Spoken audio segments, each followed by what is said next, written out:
Dude, this guy is too hidden, man. Well, I just turned my lights on, so it's probably easy to find me now, but before it was insanely hard.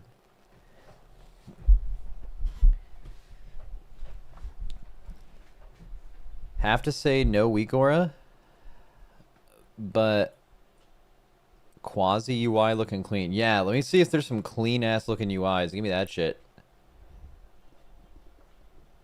Default Blizz is not my shit. It was insanely easy to find you. No, it's insanely easy to find me now. Let me turn my lights off. This is what it was during, like, before I started talking.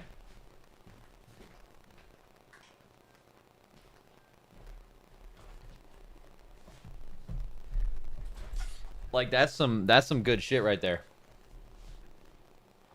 That would have been so hard.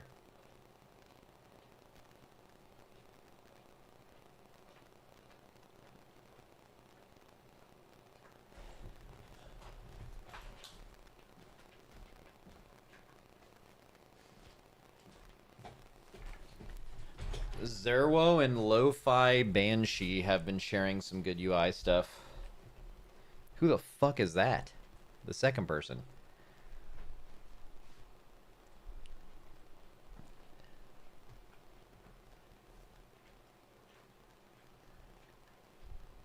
The graph person. Is that the Taylor Swift avatar? Oh, yeah. I think they might be one of my few mutes. They said something absolutely insane at some point.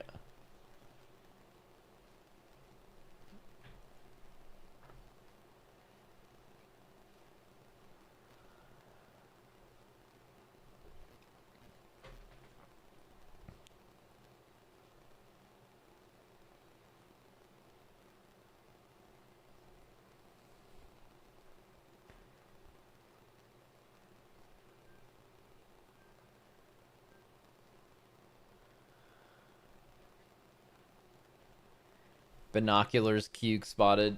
No shot, bro. It's so easy to find me right now.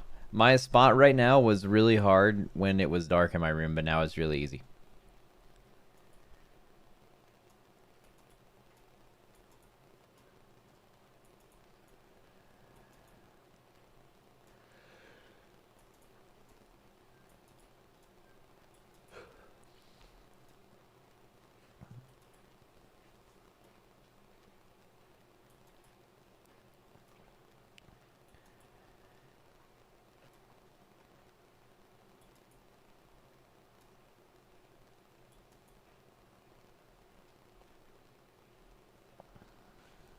All right.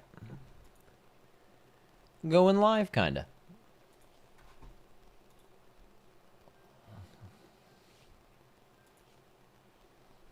Hello. All of my dogs got baths recently. Just letting y'all know that. Wait, I think they're doing something funny. Yeah. She just sleeps like that. Dorky has become the enemy of the YouTube commenters in Potty C. Yeah, I wonder why. I mean, he's been like... He's definitely... I mean, I don't know how much of it is him versus his community, but like... His community of the popular WoW streamers definitely has the most, like... negative WoW viewers. They're like the people that love the game, but like they don't realize that, but so they just say they hate it, but they play it all the time. Like a lot of those people. So like I think over time, when you spend enough of those, whenever you stream and those people are watching you, you get like, you start vibing with the like. I mean, I'm not like Dorky's a smart guy. He's got his own opinions and stuff, but this happens to all of us, right? Where like you start leaning more like anti-Blizzard, and I think if I'm gonna guess, a lot of the podcast commenters are picking up on that. Last few episodes in particular, I think it's been like, because there's not a lot of stuff happening right now, it's very talking about Blizzard, and he doesn't give them a lot of leeway. He doesn't give them the benefit of the doubt. If I'm gonna guess, that's probably why. The one about his patron tiers got me.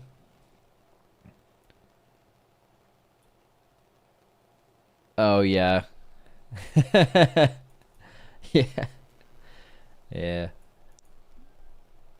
I mean, honestly, that specific podcast episode, I was positive I was going to get shit on in the comments because a lot of times in a group conversation, you need to cover every angle.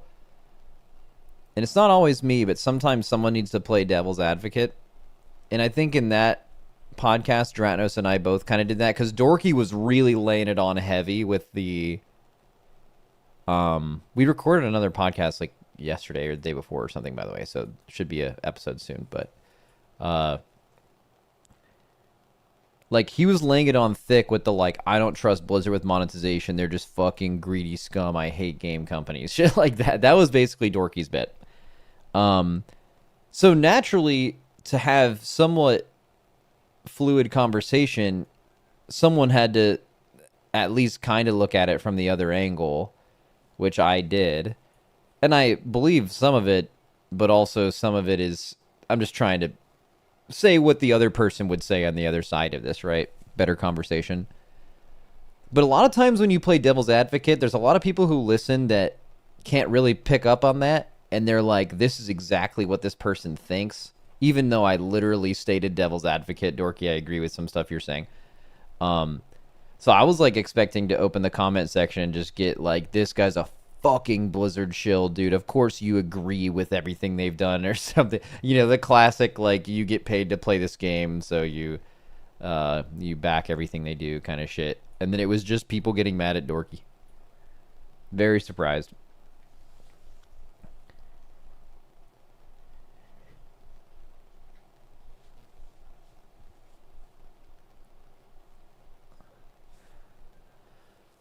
Dude, speaking of MMOs, did you all see Ashes of Creation is entering early access soon?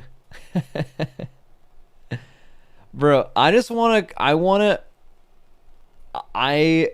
am going to get my credit on this. And I guess it's not fully you know, like confirmed yet, but I called that game out for what it is right away.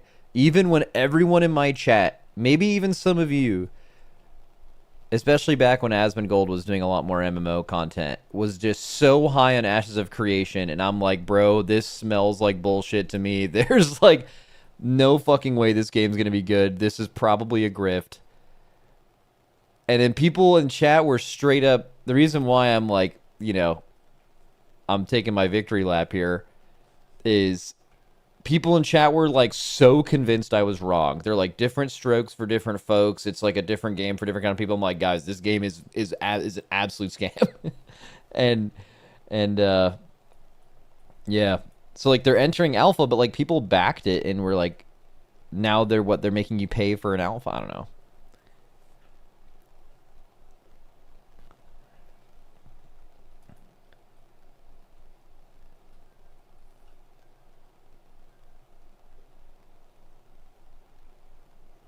I can't wait till that game flops and I can say I told you so. Yeah, exactly. Even though I legitimately hope it doesn't though. Like for example, if any game I look at and I'm like, man, I don't know. The main reason I think that game isn't going to be great, by the way, is because I just like, do you guys ever trust the driver?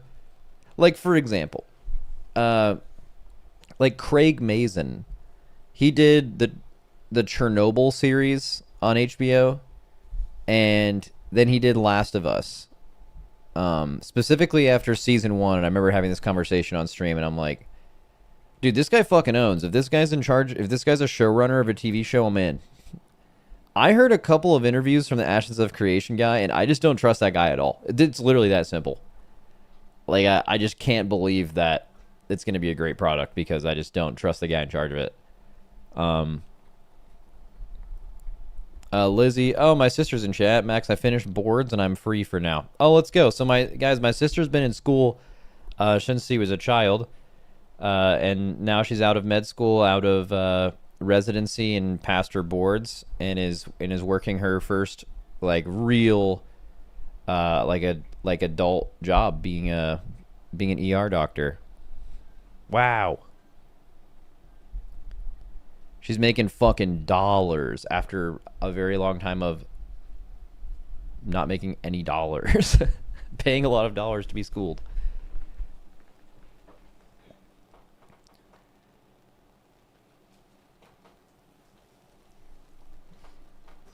I don't think as many people care about PvP as these developers would like to believe. All these games that keep being made with a focus on PvP and they keep failing. I think it's just because MMOs are super expensive.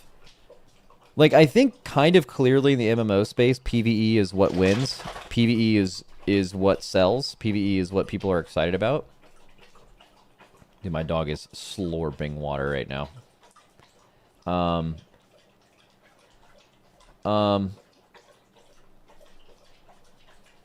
What was I saying? The dog slurp was distracting me.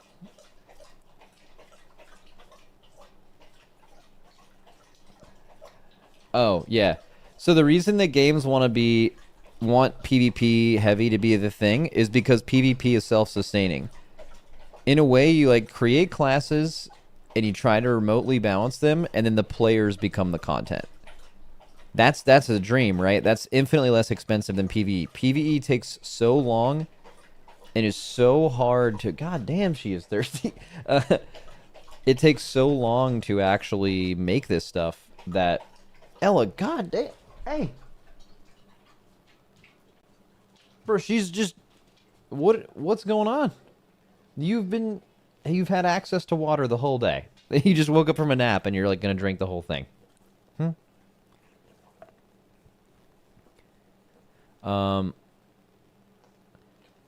Yeah, so like if, for example, if an MMO was making the right, like I think obviously right decision, they'd throw everything into PvE and PvP would just be there. I think if you're trying to succeed. If everything costs the same. But it doesn't. I'm just going to make this up. It's going to like cost 10 times more to make a PvE experience than a PvP one. Because you have to create things that challenge you instead of just other players, which exist by default.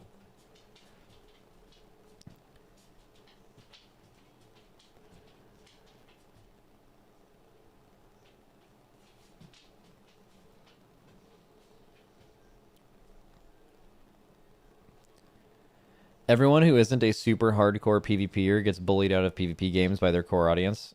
Yeah, kind of. I mean, kind of by design, though, right? Like PvP, you can just like keep getting better at it to the point where it's why skill-based matchmaking exists. In like that's a big topic right now in Call of Duty, right?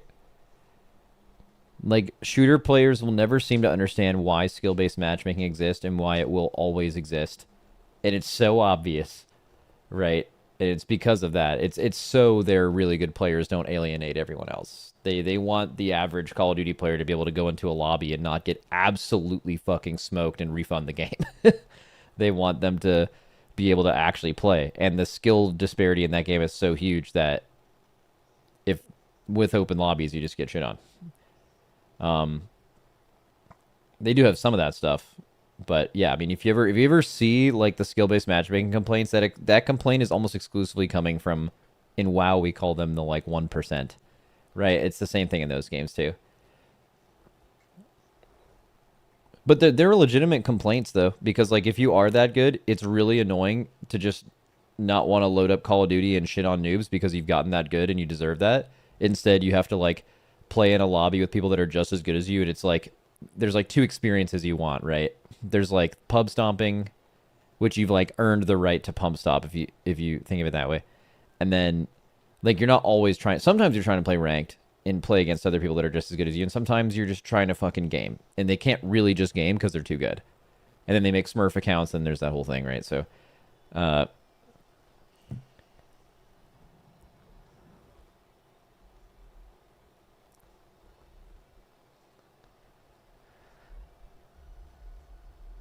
COD literally did research on skill-based matchmaking. Removing it made the top 0.1% players have more fun and everyone else had a worse time. Yeah, but is okay. So I didn't know that they researched it, but is that a surprise to anyone? I feel like that is the most obvious conclusion. It's the only thing that could possibly make sense. Like if you guys have ever played a PvP game with people. Oh, 1 second.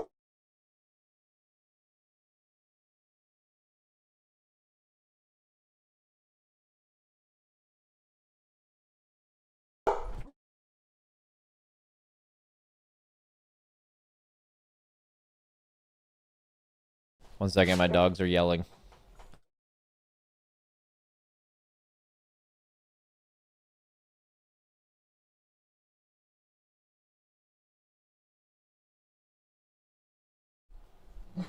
All right, I think they're done yelling. Oh, wait. Hey. Oh, nope.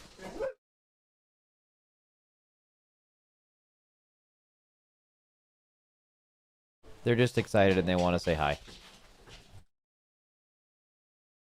Look at those tails going, by the way. Oh, you guys see Ella's Christmas pickle? Ella, show me your pickle.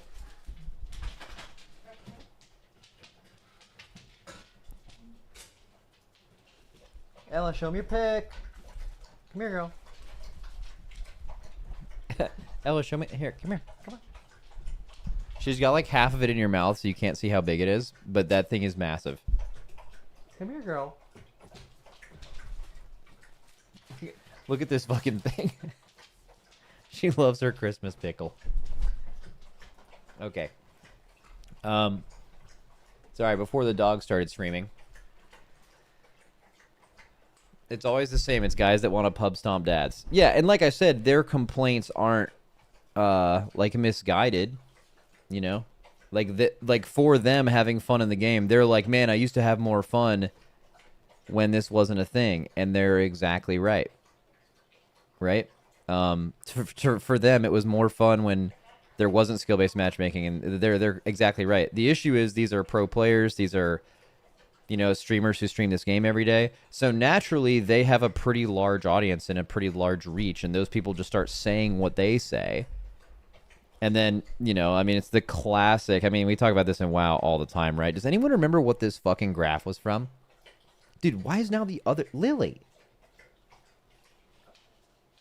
Why don't they just drink a little bit every now and then instead of, like, drinking an insane amount every little bit? Okay, I don't remember what this was from. Borrowed power again? I don't think so. But, you know, if you were to just look at, like, a basic... You know, percentage of the player base. You know, this is like the people who genuinely like are calling for skills-based matchmaking. It's like the people at the top right here. They're like, we do not want this shit. But then it gets, but like if you were to judge the reaction of it, it would appear like this is how many people actually want no skill-based matchmaking, right? Because it's just their viewers. At least if you were to just pay attention, this is not like the overall player base. This is just like what you would assume the player base thinks based on the reaction you see. But the reality is, like all of these people right here, they're just fucking gaming, man, and they don't want to get owned by this guy. And these people pay for the game. It'll never change because of that exact thing. I'm 99% sure that the graphs were caffeine speed for coffee versus matcha. You're exactly right. That is actually what it is.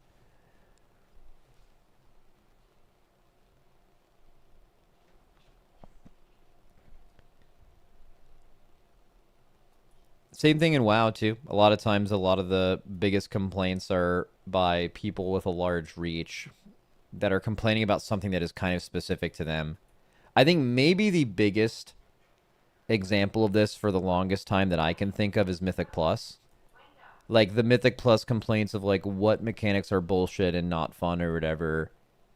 We're talking about how they affect specifically when they start scaling out of control. Like there are things that are completely fine in a 10, but like once you're doing a 20, it just scales too much. Actually, most of these complaints that I'm referring to are actually like years ago, back when like the Mythic Plus system was different. So people were doing like, you know, the weekly key you did was what, a 15?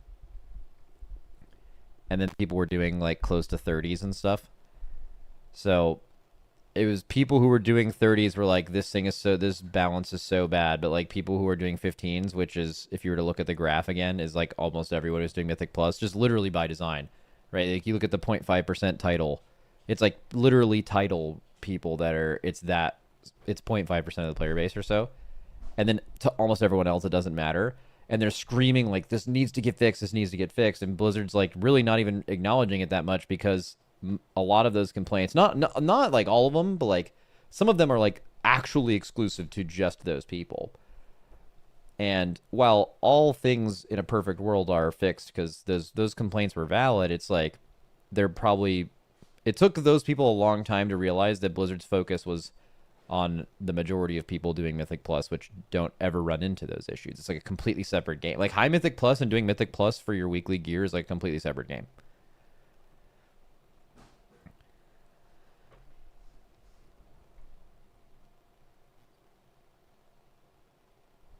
I mean, MMR is supposed to pair people with others of their own skill. It's not for smurfing. Keeping some ranks bloated, it works great for a casual. There's some analogy here I'm going to try to use to like. No, I mean, I don't even know if I can come up with a good one. It's just there's a good one to be had. um, but like the people who are complaining about skill-based matchmaking are not, it's not an invalid complaint. Like they're not just being bitches. Like you don't want to play against anyone your own skill. Like a lot of them pride themselves on beating people that are also pros or like really fucking good or whatever, right? They just don't want to do that for 16 hours a day. They want like they remember what it was like when they first started playing and they were just the best people in the lobby and they could just log in and just absolutely turbo dunk everyone like the whole game. And a lot of people, a lot of casual players like see that and they're like, yo, fuck that. Like these guys are bitches. But like it is truly exhausting. Like and you're talking about people's opinion, right? Like they're literally not having fun only playing against absolute freak beast gamers. If like skill-based matchmaking was not minimally considered, it was like the entire thing. Um it's just not fun, right? Like once you get that good, you kind of want to it's fun to just absolutely dominate and you can't dominate when you're around people of your skill level. So I understand why they have those complaints, but it is insanely lost on me how especially a lot of the top creators don't understand why like Call of Duty or whatever game still does it. Cuz it's like so obvious and there's no fucking world where they won't do it. Like, hey, let's make 99% of the people who play this game mad and have less fun and make us less money to make these people, which again, they do have large audiences and they will parrot those opinions. But like they're simply never going to do it.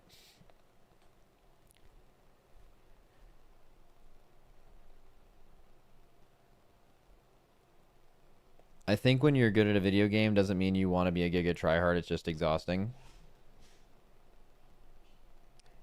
Yeah, kind of. I think sometimes they do. It's just, you know, sometimes you're just trying to sit back in your chair and game like everyone else. But like when you are happen to be so good and now everyone in your lobby is crazy, you gotta like be locked the fuck into every game, and that's just not like you guys can probably resonate with that, right? Like, do you really want to just be every time you're even casually gaming, you want to be locked the fuck in? No, because you'll have zero fun if you're not locked in those games, right?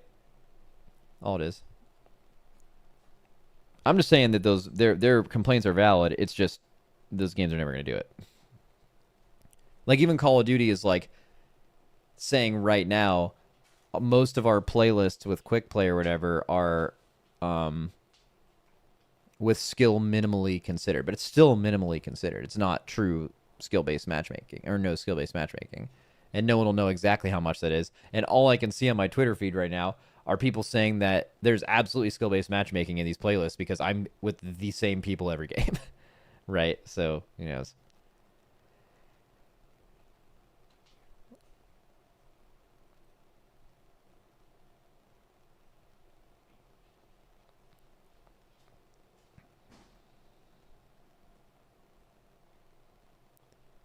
Why are chatters continually bringing up WoW Mythic Plus on the topic of skill based matchmaking? Because I made it out. I like tried to compare them earlier as far as like how the complaints feel.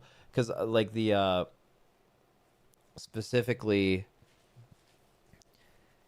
um,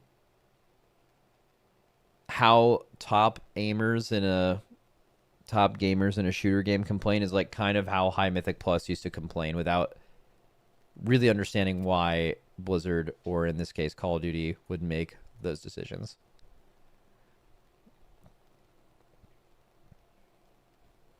Did I miss the Yap session? Nah, just started, King. Have you been playing anything in your free time? I've actually been gaming a ton recently, playing a ton of Fellowship, playing a ton of Battlefield 6. So I have like 120 hours in Battlefield 6 and 240 hours in Fellowship, although I think my Fellowship stats are inflated because I absolutely leave it on like every single time I'm done playing, and I come back the next day with it still on. So like it's not nearly 240 hours realistically, but it's a lot.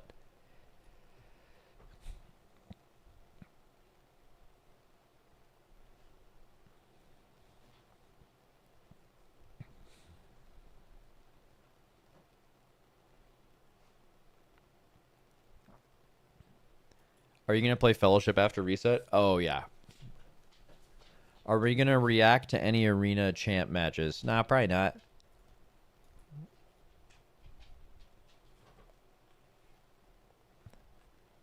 Fellowship is a good example of it feels good to do a dungeon even if you deplete, though. Yeah, because depleting doesn't matter, and there is no depleting. By depleting, you mean not hitting the timer. Yeah, actually, Fellowship's really interesting. You kind of have to get yourself out of the WoW mindset. Like, you just simply don't need to time, like, any of the keys you're doing unless you're specifically jumping up a track. In Eternal, it just doesn't matter. You don't lose or gain anything. You still get score. We mistimed our first attempt of like a ransack. It was a really high ransack by like 6 minutes, and we still got score. It's just, you know what I mean. It just doesn't matter. It's a completely different thing, and I think comparing it to Mythic Plus is like so difficult because there are so many things. And it's good this is the case. There's so many things they can do when they make Mythic Plus a standalone game and they make it an ARPG, where you could even say like, okay, this works in this game, let's do it in WoW, and it just totally wouldn't work in WoW because WoW Mythic Plus is not a standalone game and is obviously not an ARPG. It's just a classic yoink and twist that was done really well, which doesn't mean that the game it took inspiration from should change to be it. They're two different things.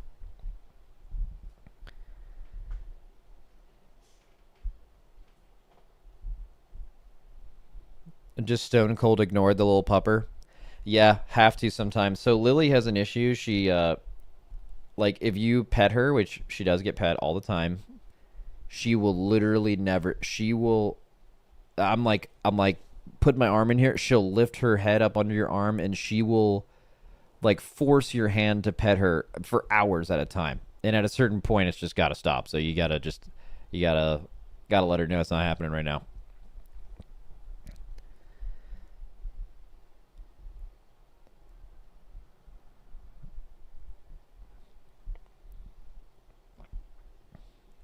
So nice to see a dog moving without being collar zapped. God, some of you guys are just fucking weird, man. um, let's see. If Blizzard realized that WoW Mythic Plus is the most peak friend slop game, they could make something beautiful. Yeah, friend slop game is an interesting way to put it.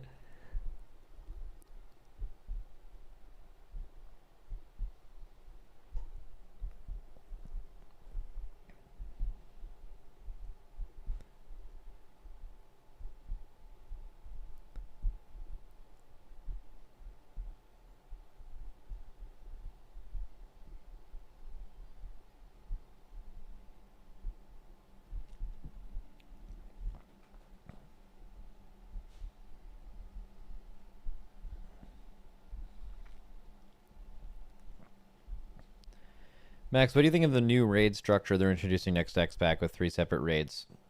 I won't know what to think about it until we know exactly how they're releasing it. Right now, it could be extremely normal and basically play out like a normal raid does, or it could be extremely fucking bad, and there's basically no way to know.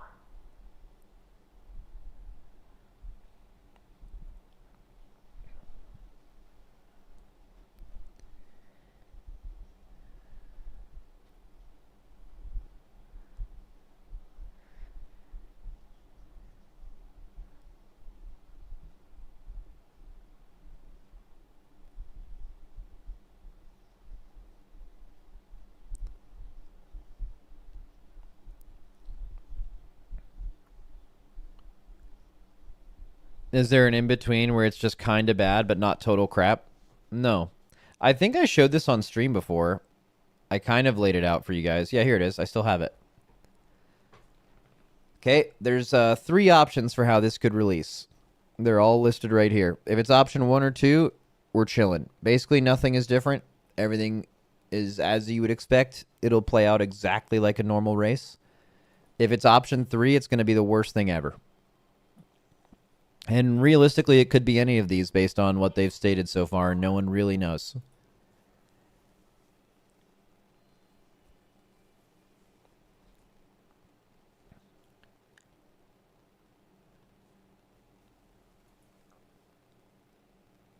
So yeah, there's no in-between. It's just good, good, extremely bad.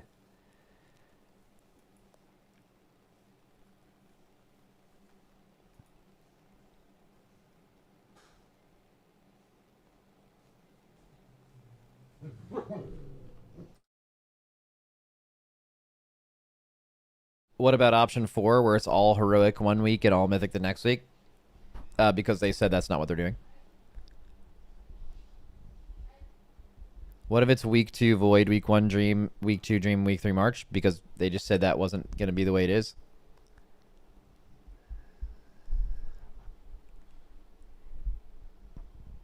Even option 1 and 2, you'd be doing mythic splits though? Really? You think so? So let's go to the last time we had a heroic week. Okay. On a 8 boss raid, it was Queen Ansarek raid. It's also, by the way, one of the hardest raids of all time in terms of reality and also pull count. And let's see how that would have played out. Okay. So this is a 7 boss raid heroic week. Okay, we have a regular heroic week. Cool. We had one of those in Queen Ansarek tier 2. All right, then we start week 2 on Mythic, and we have all week to clear Mythic. We killed Silken Court at midnight at the end of our last day. Okay, so let's say we do that. Let's say we complete this on midnight of our last day. Next day, aren't we going to wake up and just progress the next raid on Mythic just like we would have in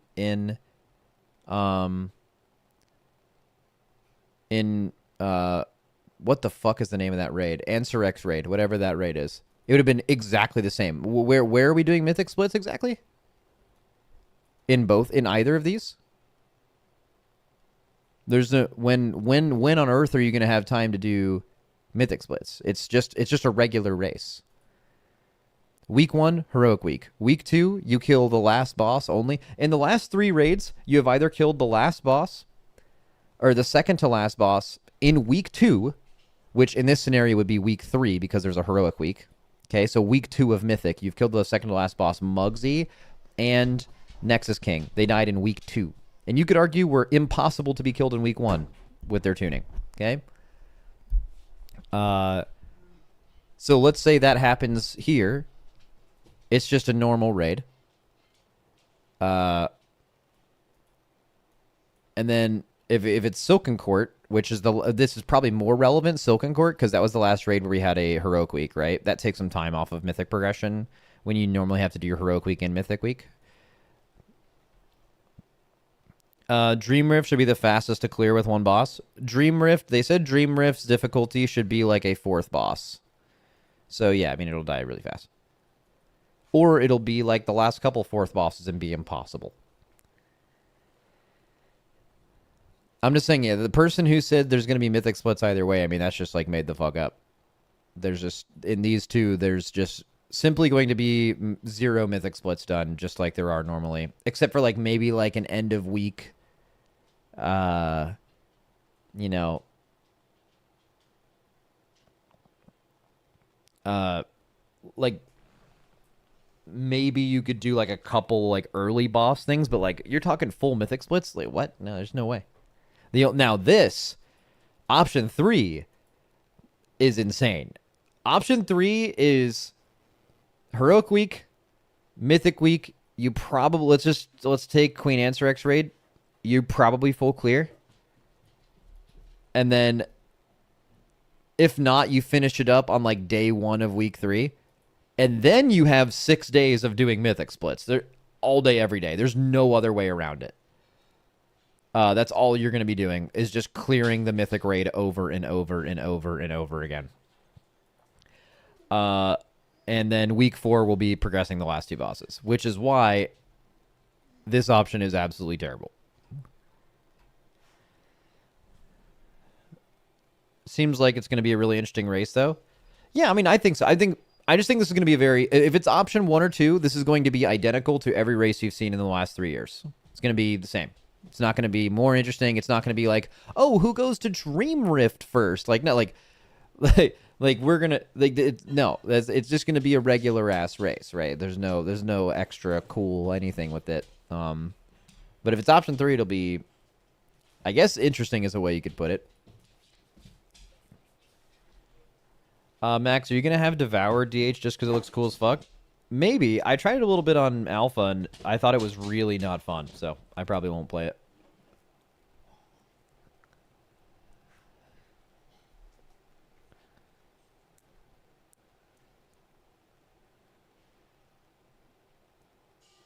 This schedule being good or bad sort of depends on Blizzard, at least, unofficially caring about the race. Oh, they absolutely care about the race.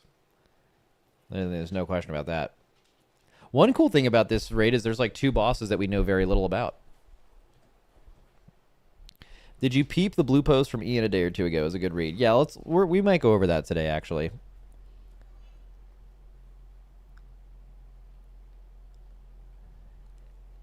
How would you do mythic splits with alts? Is it realistic to bring randoms to mythic splits on week 3? Randoms, no. You would just... I mean, it's really simple. You would just... Exact same comp. Exact same players.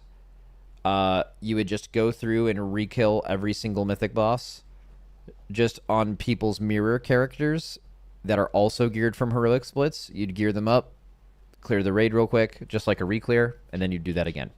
And every single time you'd do that, you'd be gaining more and more mythic items, and you'd be basically creating like new mains in each run, right? So maybe THD's Warlock got all the cloth pieces in the first clear, and Fired Up didn't get many. So Fired Up second mage gets all of the mythic items in run 2, and then same thing for every other. I'm just showing you one armor type, but like, you know, you end up acquiring more mythic pieces, and then when you get to the next week in this scenario, you would just play the characters with the most gear in each spot.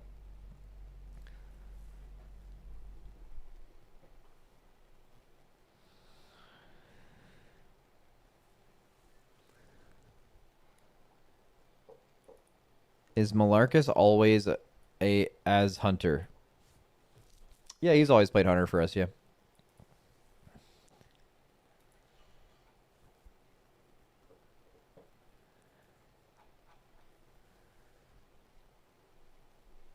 Yeah, let's take a look at that post.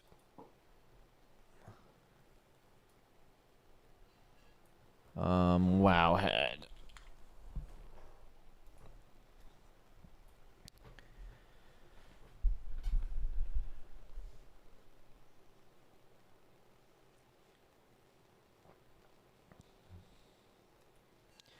How's the race going to work with multiple raids? The winner of the race will just be whoever kills the last boss first, like always.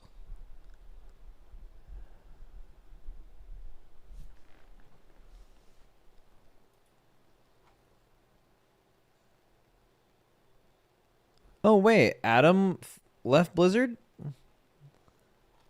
Where'd he go? He's great.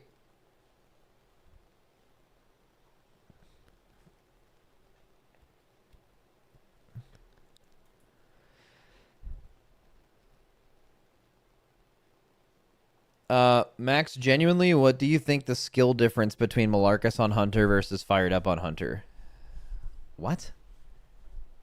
I have no idea. Malarcus is better, uh, but I don't. I don't know the answer to your question. Like, if you were to say like, what's the skill difference between someone in your guild that plays one class versus playing another class? I'd be like, well, the person who mains that class is better at it. And then I don't know what else you want me to say.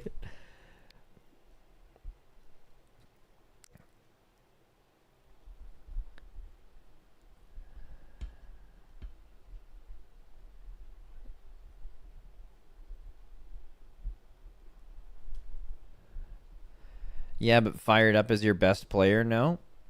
I don't know. There's definitely, it's really hard to compare skill in this game because like, are you looking at player skill?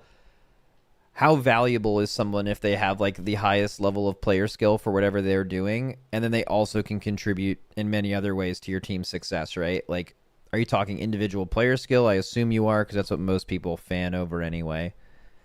And then how do you compare like someone like Fired Up who's really really good at Mage versus someone in our guild who's really really good at something else?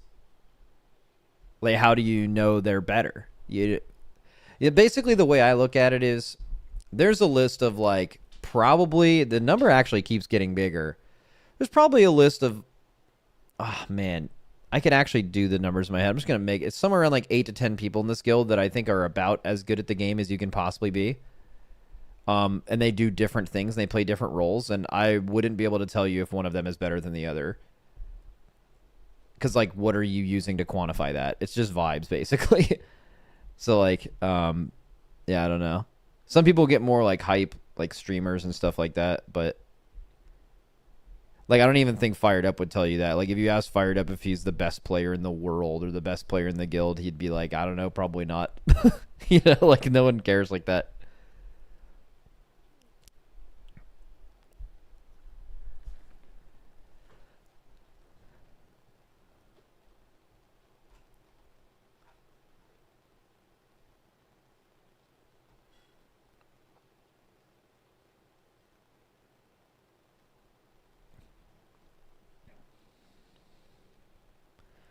Would he say he's the best mage though? Probably also no. I mean, if you're really the best at something, you let other people say that you're the best, right? Like saying you're the best is corny as fuck.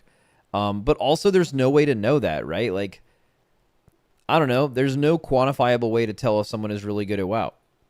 Like logs are really complicated, mostly meaningless, at least at surface value, the way that most people look at them, especially rankings. The only way you can tell if someone is awesome, if you're not stupid, is just playing with them. That's it. So if you haven't played with everyone in the world, it's just such an insanely stupid thing to say to be like, well, I'm just the best person of this in the world. Because like, how could you? There's plenty of other great players you've never played with, you know. So how could you know that?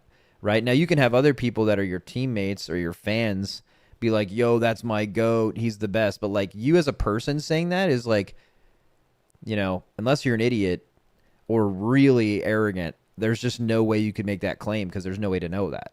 Now, in other ways, there's like if you're Usain Bolt back in the day, you could just be like, "Are you the best sprinter?" And he'd be like, "Yeah," and he could just point to like some finishes and some statistics, and you'd be like, "Okay, you're objectively right because you've proved it." And there's no way to prove that in WoW. He's been, you know, our number one mage in the best guild for the last couple of years, but like not every mage, he's never played with every mage in the world, so you just don't know that. It's just nonsense, right?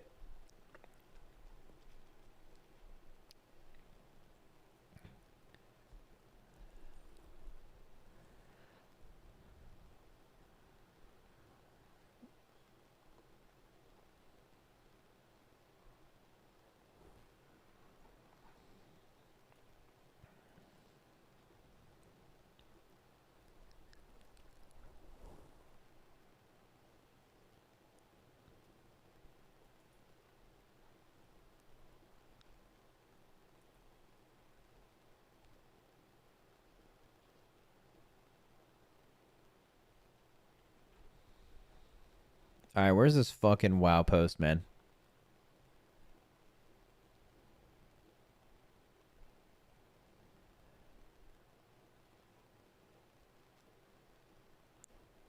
Saw that Sang is progressing Dimensius with another guild. What are your thoughts on multiple guilds to keep it fresh? I think that does make you better, especially playing other characters. Um, but we don't like require that. Like some people just want to play the game all the time. Like Sang is a WoW only gamer. Like he is going to play WoW every day of the year. When he's playing a game, he's playing World of Warcraft, and we have a lot of players that like their time off of WoW and like to play every other game. And I also think being good at other games makes you better at WoW as well. I don't think we require anyone. It's just complete personal preference.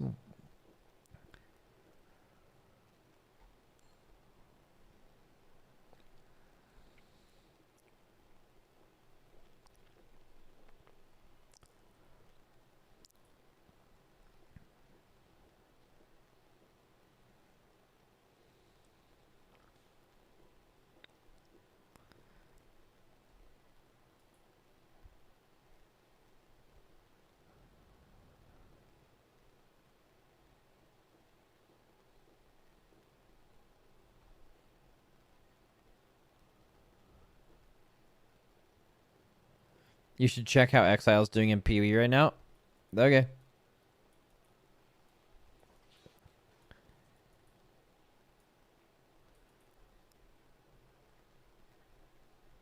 New fish behavior may be part of the midnight beta lag. In an update, Blizzard has announced that new NPC behavior, including fish, may be part of the cause of the midnight beta lag. Okay.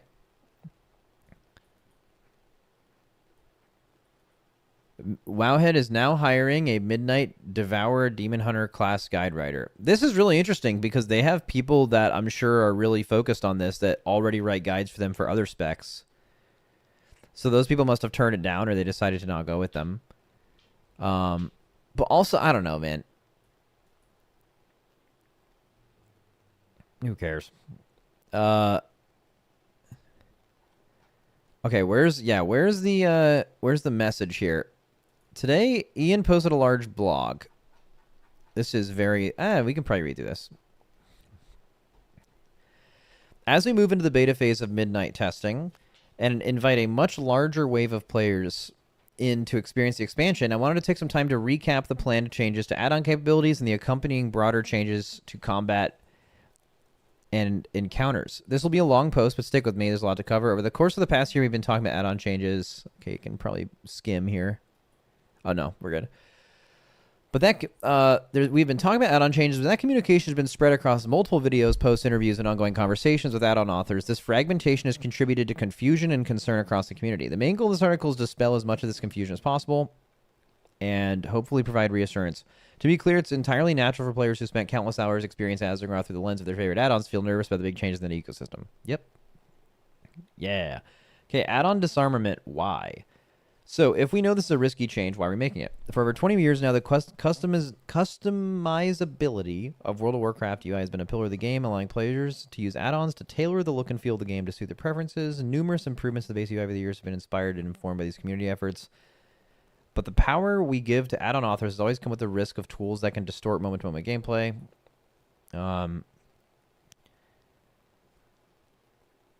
In past incidents, we were typically able to address issues by limiting add-ons access to specific functionality. This time around, the cause for concern is subtler and more pervasive.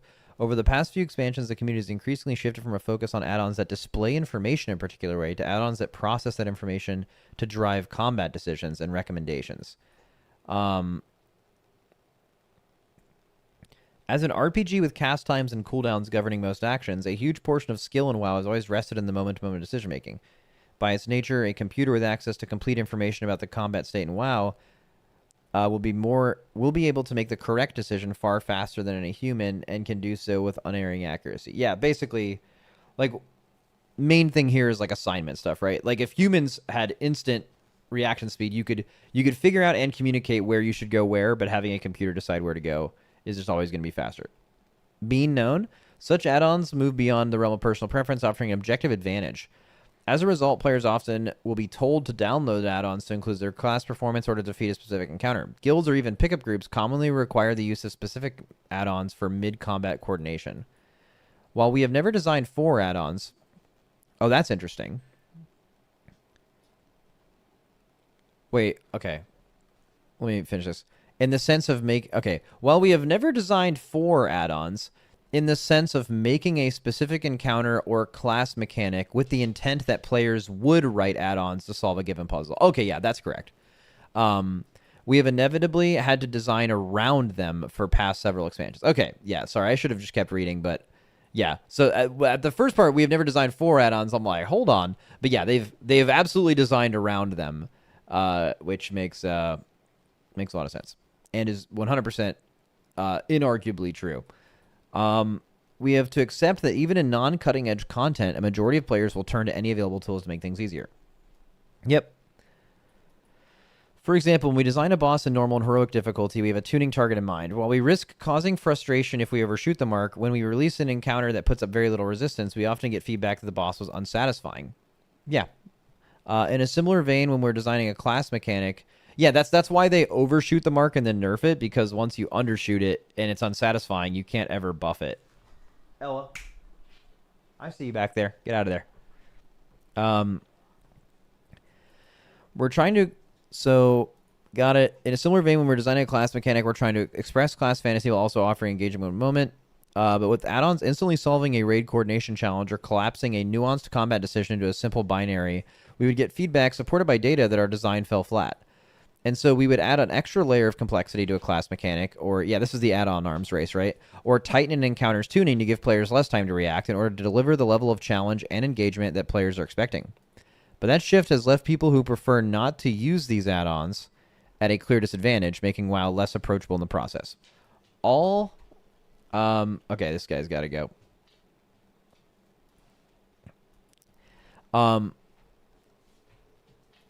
Yeah, so this is all, I think, like recapping stuff that all of us already know, right? Like clearly he's just describing the exact process that happens with boss design that makes why are add-ons bad? Well, we don't design them for you to solve them with an add-on, but we know that if it's going to be unsatisfactory, you're going to not enjoy it. So because of that, we have to keep adding complexity. But then when they continue to add complexity, it it's going to... That's another layer of frustration. There's too much going on. Things are too hard, right? In a Mythic Plus pack, we have our stops fully coordinated by an add-on, and we have kicks tracked and stuff. So, like, how do we challenge you more? Okay, we add more of these things. Okay, but then, like, clearly that's just become a huge sore for a lot of people. So I think a lot of the people boots on the ground, you've been playing the game, I think you understand all of this. This is just kind of a recap. See, so we're not looking to... And so we are looking to level the playing field. The guiding philosophy for our approach is straightforward. Add-ons should no longer offer a competitive advantage in WoW combat. They should remain as robust tools for aesthetic customization and personalized presentation of information, but they should not be able to make the player more likely to succeed in combat against an encounter or another player. I've seen discussion around the word competitive, with some understandably noting that they aren't playing in the MDI or trying to get in the Raid Hall of Fame or Arena leaderboards, and wondering why a design shift about a competitive advantage should apply to them. But the consequence... Yeah, I was about to say... Okay, well, I'll let him finish, but yeah. But the consequences of add-ons impact creep affects all assets, or all facets of the game, and this uneven playing field is experienced by all players, whether someone is trying to defeat dimensions on normal or trying to get a foothold in Mythic Plus. I mean, yeah, obviously this would affect the lower level non-competitive player more. Right? That's just how stuff like this works. So far, he's spitting. Well, right now he's not spitting, he's just very... I mean, he is spitting in a way. He's very eloquently explaining what has happened. Which, like, I'm reading this and I learned literally nothing new in this everything I've read so far. But also because I care about this a lot, and I've literally talked to him about this before and stuff like that. But I think for some people it's probably setting him up for what he's really about to talk about. So add-on disarmament once changed. Also, I do have one thing to mention. He said, like, add-ons should no longer offer a competitive advantage in WoW combat. But, like, if an add-on... Actually, I don't know if this is able to be done right now, but, like, something that people want in the game is the ability to, like, look at a specific debuff. If you were able to, like, highlight debuffs that actually matter and get rid of the ones in the, like, debuff and buff soup, I call it, then, like, that's going to make you better. But I guess currently you can't be allowed to do that. But also it's, like, super bad that you can't separate certain debuffs and buffs and stuff. But... Yeah. Okay, add-on disarmament, what's changing? In pursuing these philosophical goals, we have tried to take a surgical approach that limits add-ons' ability to process information, with the least possible impact on their ability to display it. Our engineering team has been regularly sharing updates, essentially the functions that add-on authors can use and access with add-on authors, but a simplified explanation of what we're changing is as follows. Information about the current combat state is designated as a secret value that can be displayed by add-ons but is not known by them. In essence, combat events are in a black box. Add-ons can change the size or shape of the box, but they cannot paint it a different color.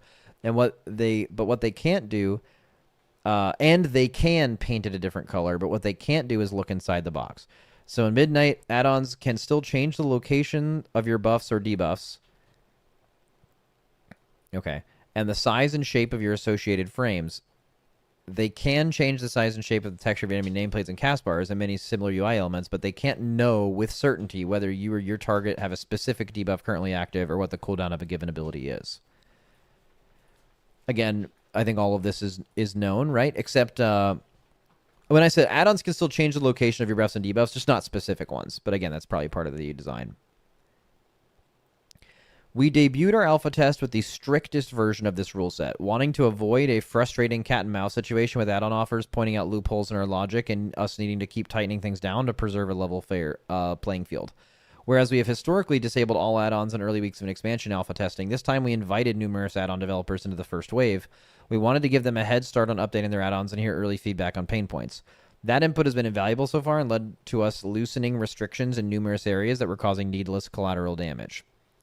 So this is something I've said from the very beginning, at least, because like maybe none of this matters and like community backlash doesn't matter. And it's just like what happens when there's like a finished product and we're just going to get what we're going to get.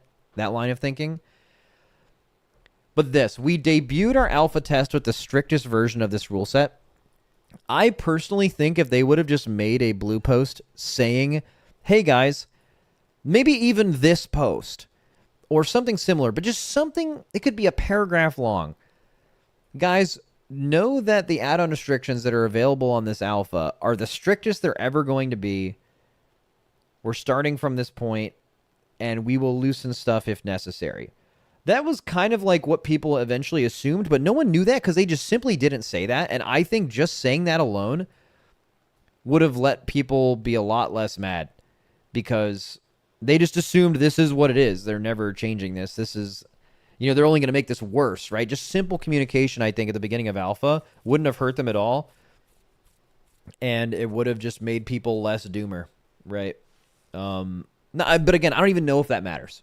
Because, like, in the end, like, the next expansion, like, would have mattered if people were mad for a week? Like, realistically, probably not, but... okay. Even with this more focused approach, we knew that limiting add-ons' ability to parse combat events in real time would have a significant impact on a wide range of popular and benign add-ons, such as damage meters that offer immediate insight into performance, boss ability timers that have been part of ratings since the earliest days of WoW, and tools that make the game accessible to players with a range of disabilities. So alongside the Secret Values project, our team has also been working on building up native solutions in many of these areas, as well as creating a new API hooks to allow add-on authors to access protected information in ways that don't risk competitive integrity. Okay. Pretty sure it was said in one of the interviews, but the information is too scattered. Yeah, I mean, that's not... Yeah, it's not going to reach a lot of people. We have been rolling out base UI features over the course of the year, and that will continue during the Midnight Beta. So 11.1 has... Okay. Implemented early working with cooldown manager. Will feature... Yeah, the Midnight cooldown manager is definitely a lot better, but I just need to skin it. I mean, it just looks fucking terrible. Like, I'm not... there's no way I'm looking at that shit. But functionality-wise, it is getting much, much better. Midnight includes new boss warning systems. Yeah, we're in the process of adding combat audio alerts, text-to-speech. Over the course of the beta, we'll be releasing improvements to our raid frames for healers, a built-in damage meter, server-side validation, and more. While we work on limiting the ability of add-ons to give high-end performance advantage, we want to ensure that the baseline WoW experience approach is successful as ever. We know that we are limiting out add-ons functionality. We need to give all the players the information they need to see. And this, okay. Along with a much clearer visual and audio telegraphs, that might also mean having an extra second or two to react to a mechanic, or fewer things occurring simultaneously to keep cognitive load manageable. Our end goal is for any given piece of content at midnight, a Mythic 10 dungeon, a normal difficulty boss, a Tier 8 delve, to be roughly as challenging as it was in prior expansions, but for that challenge to be more fairly distributed across the player base. Yeah, that's what I assumed. I mean, the podcast isn't out yet, I don't think, but that's basically been my take. Was people are asking like what rating is going to feel like, and I'm just pretty sure it's going to feel exactly the same. It may be spread out in like you're paying less attention to your class and maybe more on the encounter. But like someone like asked us a Patreon question, and he said with raids being much more like about dodging now, and I've heard that from a few people that's just not like you're not going to see like WoW bosses aren't going to become like these weird puzzle things now. Like it's just simply going to be a WoW boss. It's not going to feel any differently than a WoW boss. I think I know how that narrative got started, like how someone got from like point A to point B there, but that's just like not going to be the case. And regardless of that, you'll see that soon because raid testing is pretty soon. Why are some cosmetic add-ons breaking? I don't really care about this. What is cosmetic? Oh, no, actually, I mean, this is like making your UI work the same way. I'd like to take a moment to address a technical nuance here. Many players have expressed confusion at seeing reports of some popular cosmetic add-ons no longer working. The myriad authors who have created add-ons for WoW over the years have chosen them from countless approaches to structuring their code. As a result, two add-ons that provide nearly identical player functionality might be quite dissimilar under the hood and thus be affected very differently by the changes coming in Midnight. Some add-ons can and will work just fine in Midnight, but they have yet to be updated by their author. The work that they need to do is very straightforward or may take a more significant amount of time. Yeah, that makes sense. Every expansion in WoW's history has required tweaks to all but the simplest of add-ons. Other add-ons, however, rely on implementations that don't merely reskin pieces of the UI, but they rather rebuild them. Unfortunately, that particular approach has limitations. While there are some areas where we cannot bypass these limitations without opening the door to computational logic, we are trying to do everything possible to minimize collateral damage. For example, recognizing that many players enjoy abstract and custom ways of representing their current count of runes on a Death Knight or Holy Power and a Holy Paladin, we recently made all class secondary resources fully non-secret. Oh, that's great. Okay. That actually, I mean, that's my main thing, bro. Like that, I'm kind of a simple man. Like I've played on alpha before and like made it work, but like I need, you're gonna have to kind of follow along with me here, but like I need like my health bar here. I need my little set of buttons right here and then a smaller one under it. And then I need my target bar like here. This is what I'm used to. This is how I play World of Warcraft, right? And then I like my buffs right here. I like my buffs right here. I like my energy and my combo points or chi or whatever right here. That's the way I play. That's it. As of right now, you can't like have your player frame just be your health. It has to be health plus energy. I don't want energy and combo points down here. I don't want that shit. I want to put it up here. You can't. Did they made it so you can separate it now? Oh my god, holy goat. Dude, holy goat. It's always been just no one made it. Oh, dude. I mean, that's the same thing though. Saying it's been able to be made but no one made it and it can't be made are the same thing to me. Because to me, it's whether it's on my UI or it isn't. It's very binary, right? I don't care if it's Blizzard's fault or someone else's fault of not doing it. It's just whether I can do it or not. But if you can do that now, holy goat. Happy about that.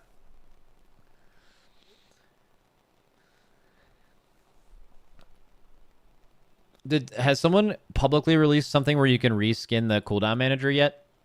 To where the bars don't look like they're from 2005? Yes? Dude, holy my goat. Look at Zerwo's UI in his Twitter.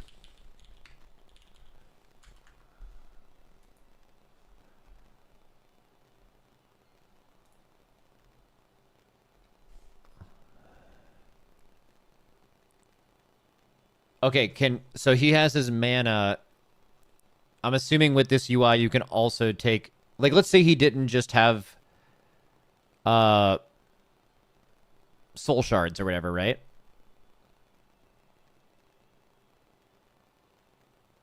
Could you also take the energy off of your player frame and put it under this as well?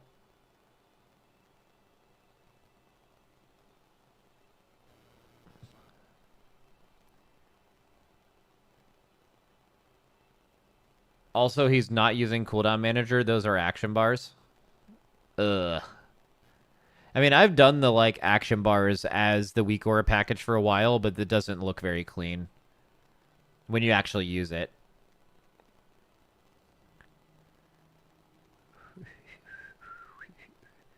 So I asked if you can move the energy under, and Dorky said you can, and someone else said not yet. So unsure.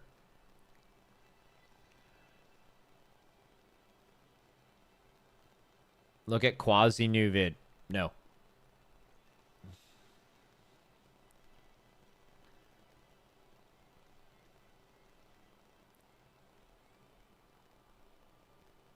Add-on disarmament. Why now? Another common question I get is why do this now? Why not wait until all of our built-in functionality is fully polished and has had multiple rounds of feedback? Yep, that is my question. When I first started talking about our concerns, the impact on add-ons in the modern game nearly a year ago, I was there. We were still evaluating the feasibility of a solution, as well as the right time frame. We also wanted to gauge community sentiment. WoW's history is littered with examples of the dev team trying to solve perceived problems that most players weren't particularly concerned about. And we wanted to reassure ourselves that we weren't headed down the same path here. We were happy to see a lot of positive reactions.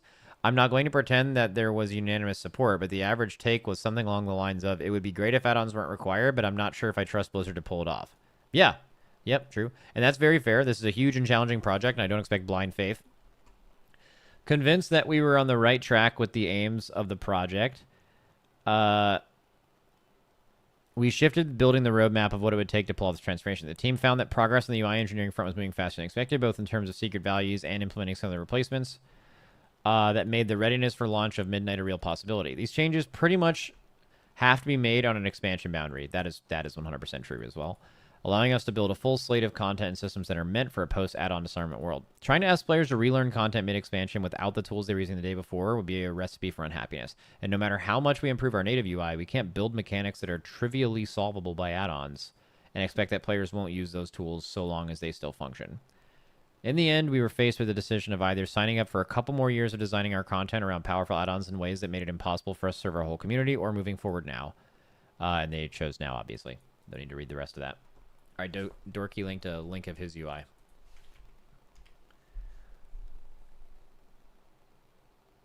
Yeah, but this is your health, though, right? So, Dorky, in your UI, if you wanted to, you could move your HP here away from your rune and runic power.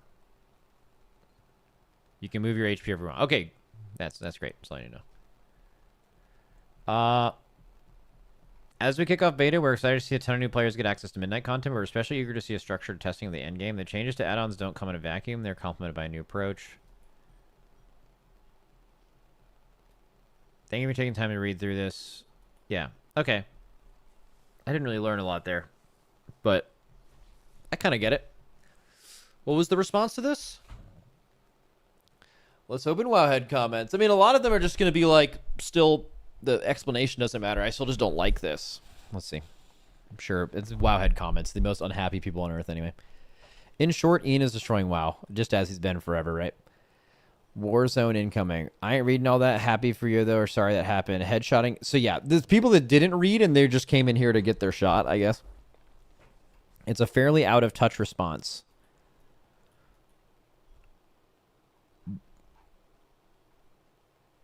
Okay, I'm making a very bad decision of taking a Wowhead comment very seriously, but I feel like this is not out of touch. I feel like I read this and my response is I think that he gets it. That's not always what I think, but that's seemed like he got it.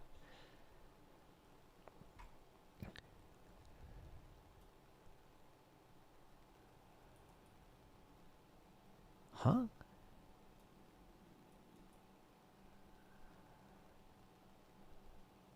A whole lot of words doesn't cover the basic issue. It's all bullshit and lies. Yeah. I mean, you can't argue. You can't argue with someone that, like this person, right? If you listen to what Ian is saying, and you're just like, it's all bullshit and lies, then I can't critique it or really have an argument with it or not, because you're just that person's never changing their mind. Like if you're trying to clarify what someone is or isn't saying, but you are under the belief that everything they're saying is bullshit and lies, then you can't argue with that person. It's over, right? I mean, that person probably thinks I'm an idiot, right? Like, I don't think everything. I don't just blindly follow everything he says. I listen to what someone says, and I'm like, does that seem legit or real or not? Obviously, I have the benefit of, like, I've met this person and spoken to this person, and he's given me no reason to believe that he's like a lying scumbag or like a snake oil salesman or something. He just seems like someone who loves games and likes making the game. Now, I know not everyone has those experiences or has met the dude. But I mean, you can think I'm an idiot. I think he's extremely trustworthy. I also think he's really, really good at his job. So obviously, when you're faced with like me versus this person, we're just never gonna be able to talk about the actual issues because from a complete opposite sides. I'm pretty sure what Ian is saying is not bullshit, and he's completely convinced that he's a liar, right?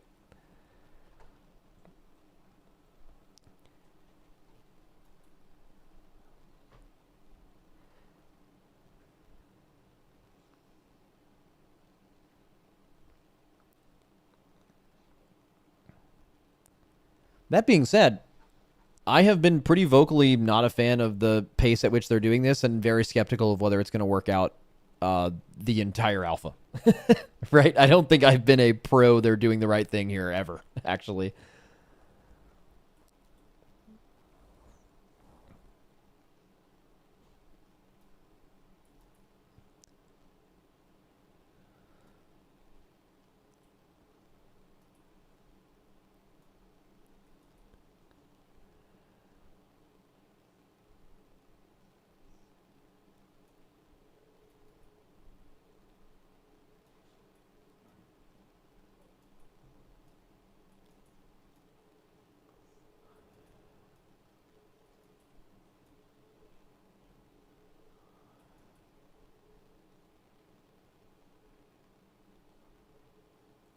What about the second post? Is there another post?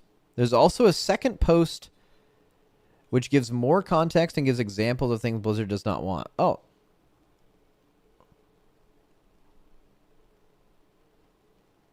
How long is this?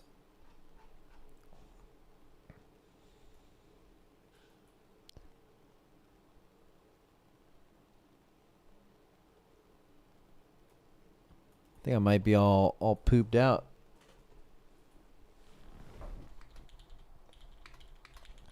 It's a lot of reading, bro.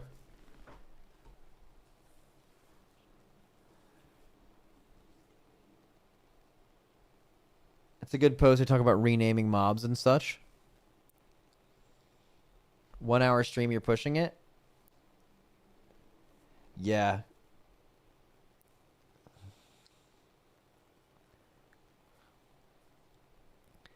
Too much.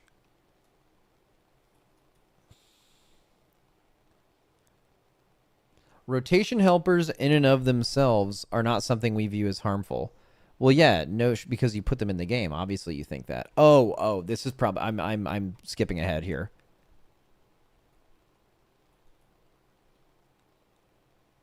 Oh, okay. So what they're doing is, what exact thing do we want into the game? Making counter decisions to the what specific functionality are we aiming to prevent add-ons from providing? Wait. Oh, I really want to read this second one because they literally put a optimal rotation helper in the game. So why wouldn't you want custom add-on availability to maybe, like, for example, let's say there's an add-on that just does the optimal rotation better. Like, hey, they have a one button rotation and like an optimal rotation thing in the game now. Cool. That's a good thing, by the way. I don't dislike that. But like, what happens over the course of time? I'm sure there's some right now that aren't optimal. I bet some are. I bet some aren't. And over time, as talents change and tier sets change, and it's not going to be perfect. This game changes all the time. It's too much work to update. So, like, they don't want the one button rotation to be parsing 99%. Bro, you get like an insane penalty for doing the one button rotation. You're already not doing that. But like, I don't know. Why wouldn't you allow someone to potentially do it better if you already agree with that thing being in the game? Okay, so the first thing, we don't need to read this. What specific functionality are we aiming to prevent add-ons from providing? Making encounter decisions for the player. Cool. Don't need to read this. Very obvious why you don't want that. This, though. Rotation helpers in and of themselves are not something we view as harmful. Yeah, because you added them into the game. The same goes for add-ons that allow players to keep track of their cooldowns. Teaching players how to play their spec at a baseline level or helping them remember a cooldown is ready are things we support. Oh, that kind of gives some clarity as to whether they actually want like the reminder system to still work, which it currently does. Like liquid reminders or whatever, like that'll still work. I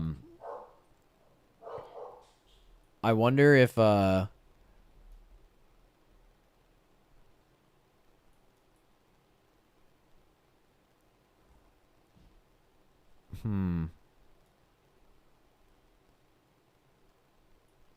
No, I mean, that's not necessarily...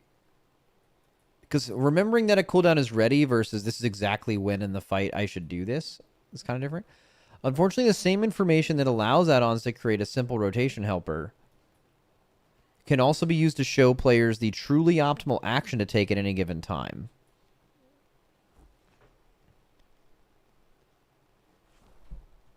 Okay, I don't understand. So it's like we do think that these things are good for the game, but we can't allow this to exist because allowing this to exist would allow other things to exist that we don't want and you don't want. Okay, well, what are those things? The same information that allows add-ons to create a simple rotation helper can also be used to show players the truly optimal action to take at any given time. Another way to think about this is we have no issues with add-ons allowing a player to perform at a competent level, but when an add-on allows players to perform at a truly optimal level, it gives those players an unfair advantage. This is why our combat assistant feature is non-optimal by design. Aiming to help players achieve average or even slightly above average DPS, but never fully optimal DPS, performing at the very highest level should always require practice and skill. So I agree with almost all of this. I guess I just don't... Did they really... I guess they didn't explain the weeds, and maybe they shouldn't have because I wouldn't understand it anyway because I'm dumb. But, like, why? So, unfortunately, the same add-ons that allows people to create a simple rotation helper can also be used to show players the truly optimal action. Oh, I see. Oh, I get it. I was looking at this wrong. They already explained it. So they're basically saying, we don't want you to have a rotation helper without the penalty that we've like, we're giving you a rotation helper, but we're putting a penalty on it because you should have a penalty on it. And if you have one without the penalty, that would be bullshit. Wait, can you make a one button thing in the game without like cheating?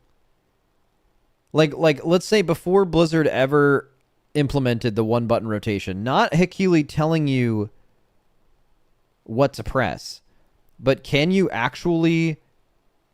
It was called GSE for a while. I don't think sequence macros have worked like that in a very long time. There's only when they implemented the one button rotation, there was an exploit for a few days and they fixed it. I'm fairly certain that you couldn't do this. Like with like really good accuracy as to what's good.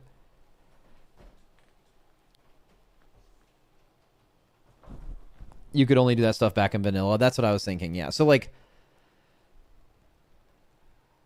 I don't even understand what they're stopping here because like you couldn't even do that unless they're saying like showing you the rotation.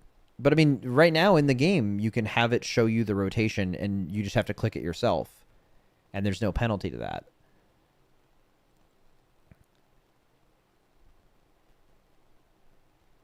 I don't know. I don't really agree with this. At least if I fully understand it. Like if they say something like, for us to show Hakili, for Hakili to be able to see the optimal rotation or whatever, it would also need to have access to information that these other add-ons don't have access to. for very good reason, and those reasons are this first thing, making encounter decisions with the player, then I would agree with it. But they didn't really say that. I actually don't really understand this reasoning. But maybe I'm misunderstanding something. Or maybe that's the case and they just didn't say it.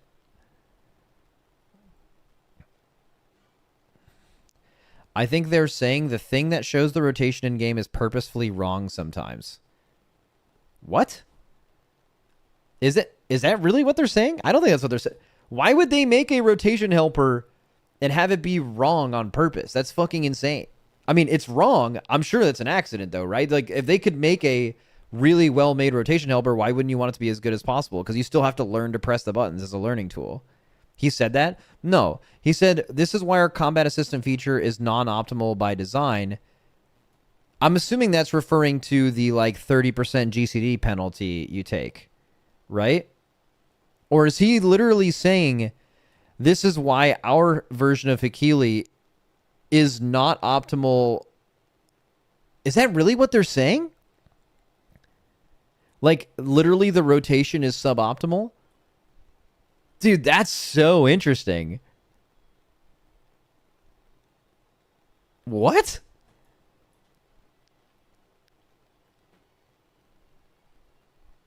That's the rotation helper, not the one button? Yeah, I know. I'm kind of getting... I was assuming this is the one button thing.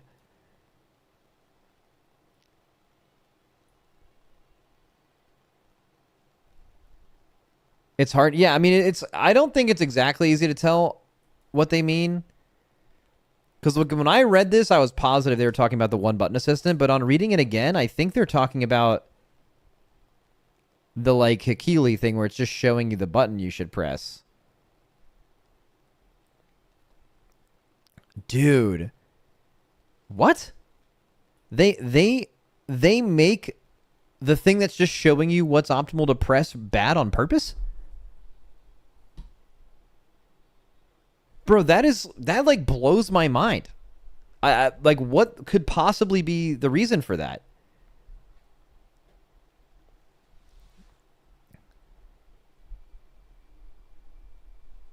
It's just not optimized. Not optimized means bad. What do you mean? It misses big CDs. Well, I mean, is that what they mean? Or do they mean they intentionally know that something... Here's what I want to know. Do they design it to where they know there's a rotation that is more optimal and they intentionally don't put it there so you perform worse while using it? That sounds so fucking insanely not true. But that's like kind of how you could read this. I need to ask them a question about that. That's all made up? Yeah, that sounds made up.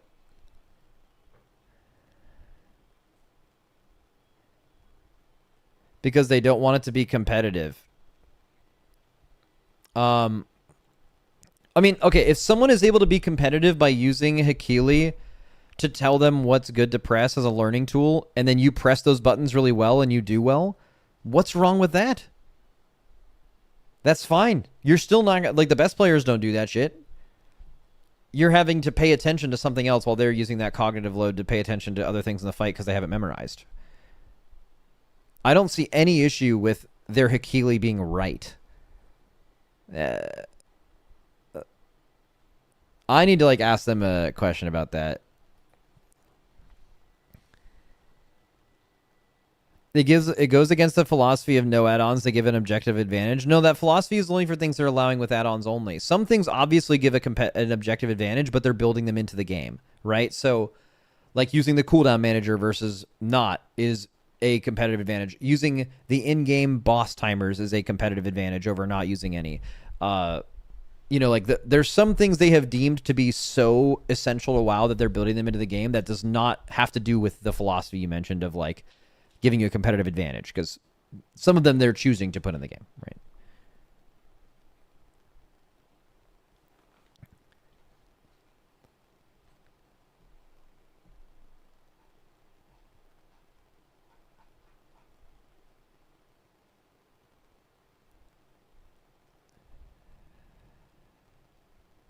Dude, that is fascinating to me. I have to like, I haven't done an interview in a long time. I haven't asked for one, but I want some clarity of, I just want like a 2-paragraph explanation of this sentence. I just need to understand more. Anyways, moving on. Simplifying enemy names. Healer, cast names, frontal, or colorizing user unit nameplates based on priority. Man, I love doing this stuff. It's so nice.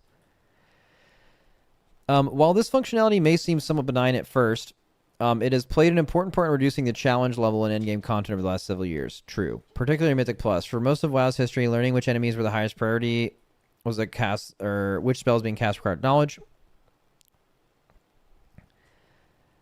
Built up through practice and research, but when add-ons are able to call it exactly which enemies to kill first, which casts to interrupt, that knowledge is no longer necessary, with that knowledge no longer required, but compensate through other means in order to maintain a satisfying level challenge for players. Yeah, okay, I get it. It's fine.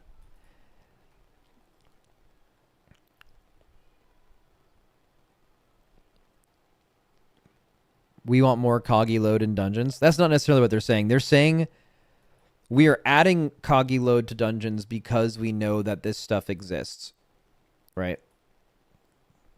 So they would want to move. They're basically saying we want to move some of the difficulty away from the stuff you need to track and more in just having the knowledge of what does what in a thing, because that knowledge was no longer necessary before with this add-on.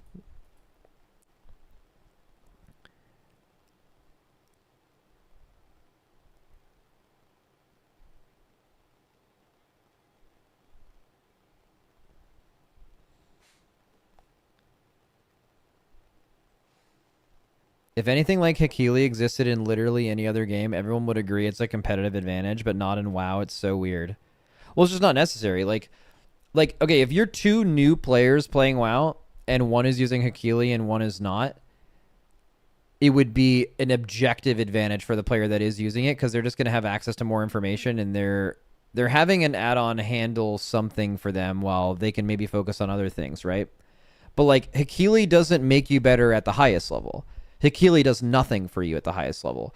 People that are playing at not even the highest, but even a bit below that, have played their class enough to know, like, they don't need to know to press this button before this button because they understand how those buttons work and why in what situation you would press one in front of the other.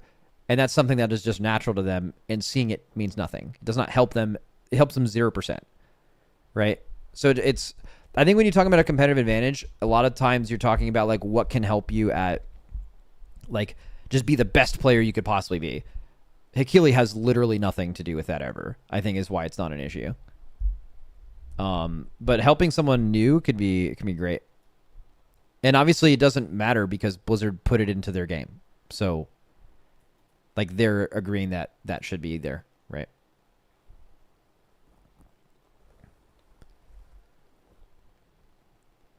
The problem isn't a rotation helper. The real problem is why players need one.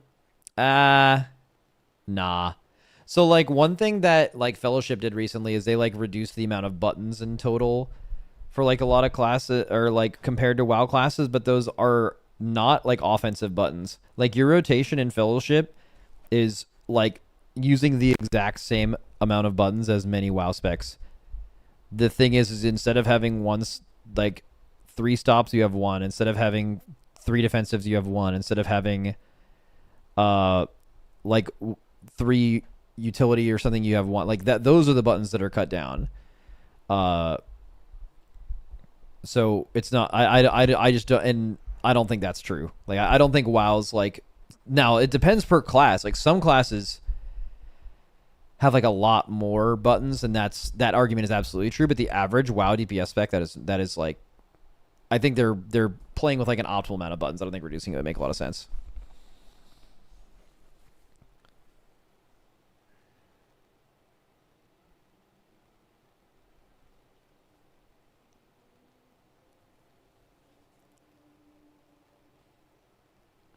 Low elo and no elo is the only situation where Hakili is used where competition. Well, it's not the only situation where it's used, but it's the only situation where. Well, I mean, it's mostly the only situation it is used, and that's where competition is, like, a lesser of a point. Yeah.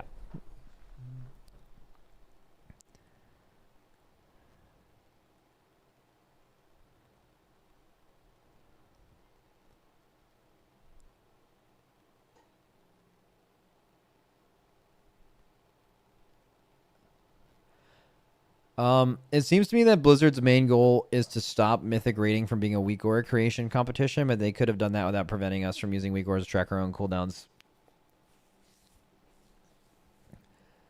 Maybe. See, the thing is, I feel the exact same way as you, but I also know nothing about the WoW API. I also know they try to do private auras, and then all of us just told them like a million loopholes around it, and they wanted to do with exactly 0 loopholes.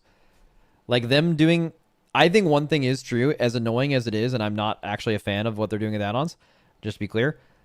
I think the scenario where instead of going scorched earth and then loosening stuff, but them starting pretty loose and then tightening stuff, I think that process for both Blizzard and all of us going along with it would have been significantly worse. Oh, Blizzard's finally removing this thing. Go into the next patch.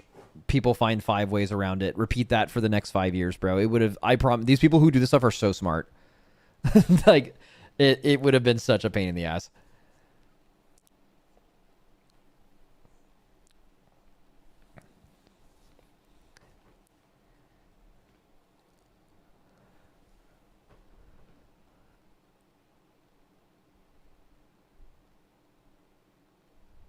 Can't wait for the overlay meta.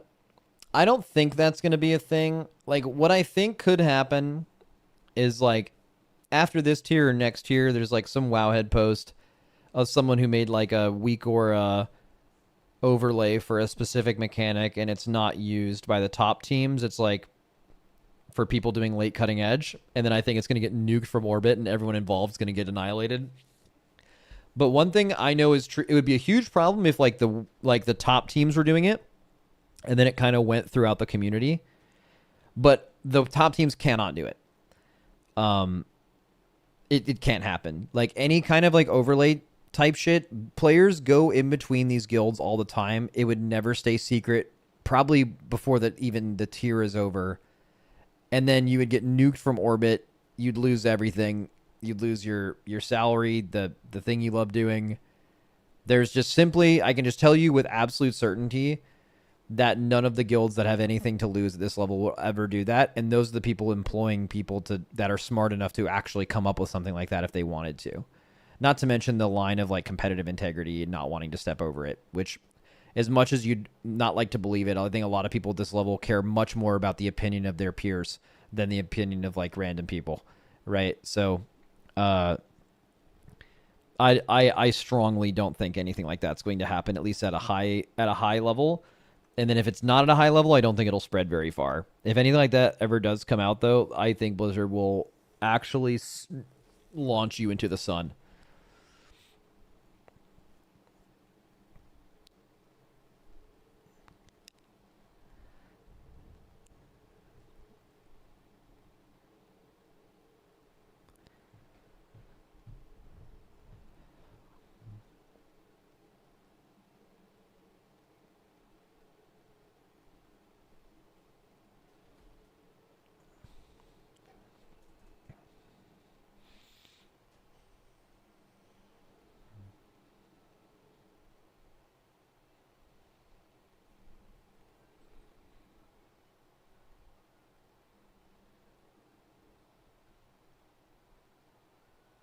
The major effect of the add-on changes we'll have is WoW will feel a lot more, in all caps, random.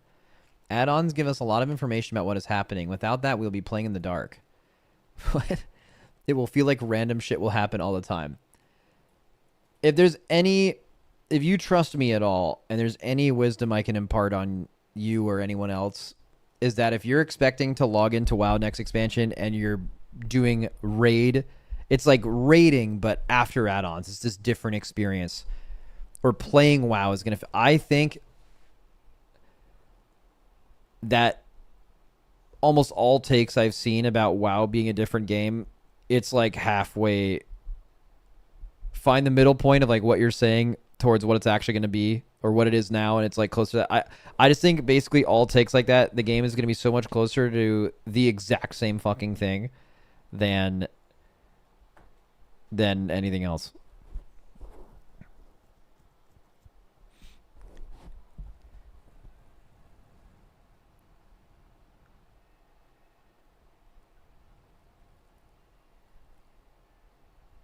Truthfully, they're likely worried about what will happen to add-ons as AI becomes better. Dude, fuck AI, bro. Fuck robots.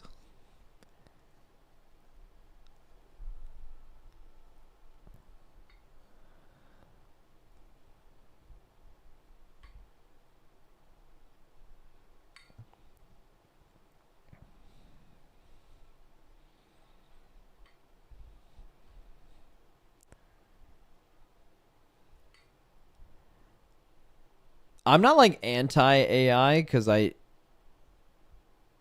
mean, I guess I'm kind of anti. Am I? Anti is like we should never do that. I don't feel strongly that we should never use it. I'm just anti in the thing that I don't use it. Like I've never used AI on purpose ever. I've never typed something into an AI prompt on purpose once. I wonder when that's going to change. Probably when it just becomes so insanely good at one thing that's relevant to me that I would have to. You never once used ChatGPT? No. I mean, maybe on accident. Like I type shit on Google, and then it like gives me an AI like overview or something. Is that ChatGPT? I'm saying I haven't done it on purpose. I don't have that app or any AI app. I don't use anything like that.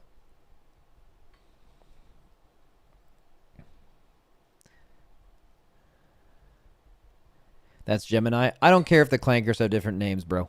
I don't know what it is, but I don't do any of that stuff.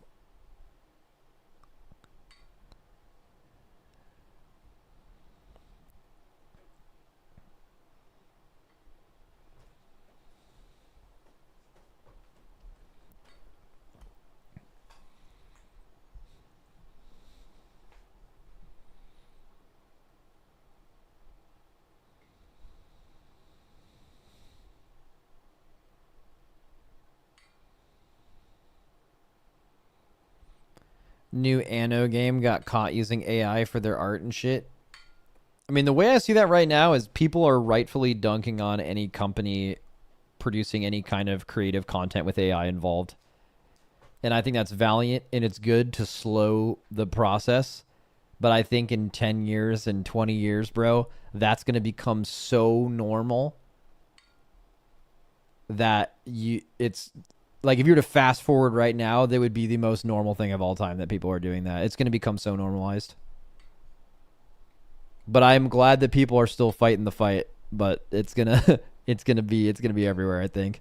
It's just too good. It's too with capitalism, it's just too they're just you save too much money, right? You're taking a quality hit to save money. People do that all the time. And as time goes on, the quality hit's going to become less and less. It's going to happen.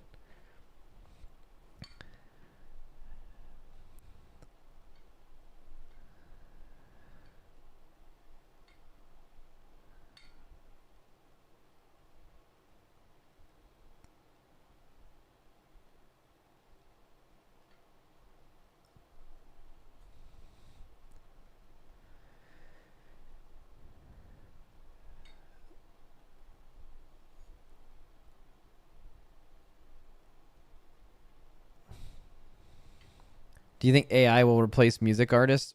I don't know enough about AI to say what it can and can't do. I don't research it or care about it at all. But my answer is usually like I don't know, maybe.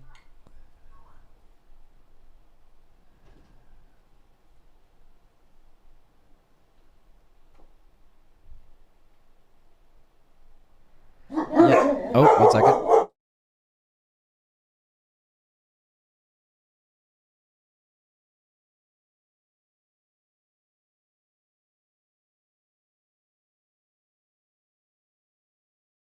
Yeah, I like Reptar. Stop, buddy.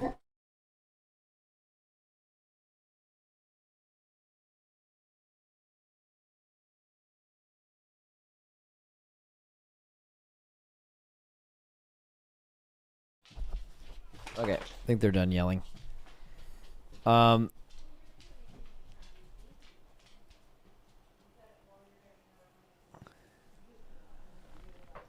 I was gonna respond to something, but now I forgot.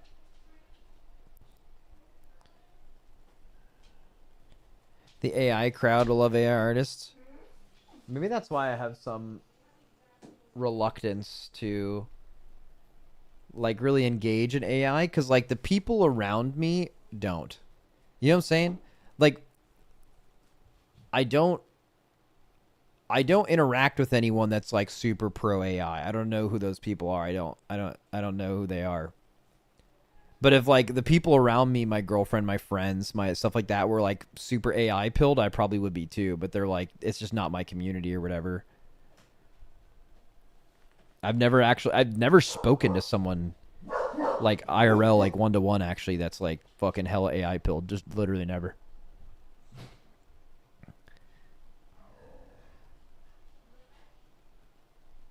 Seems like the people who are super into AI are kind of lame or dorks. Yeah, maybe, but they're all probably by early investing in it or being a part of it are probably going to end up being in a good spot. But yeah, who knows? Them them in crypto. Yeah, it seems like it's that crowd. Like the crypto dudes are now into AI. It's like the next grift, but it's real.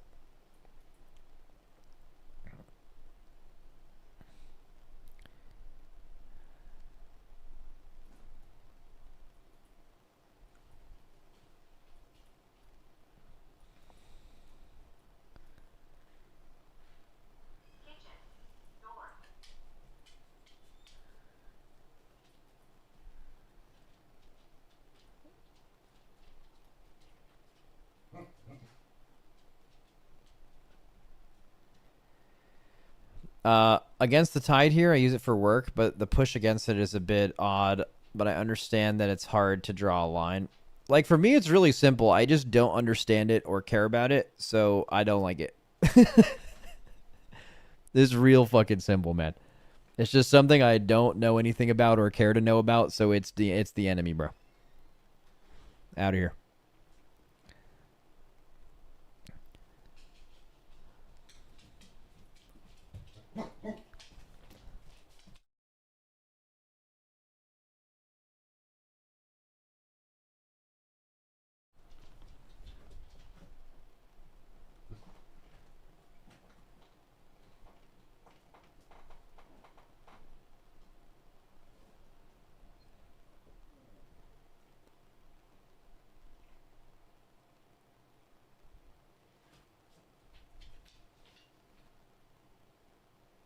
All right.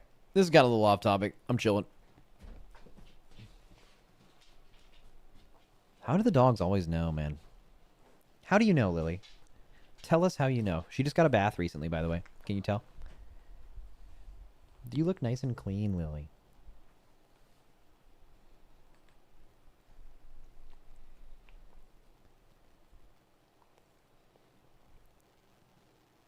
You smell so good, Lily. Yeah. So this is why I like ignored her earlier.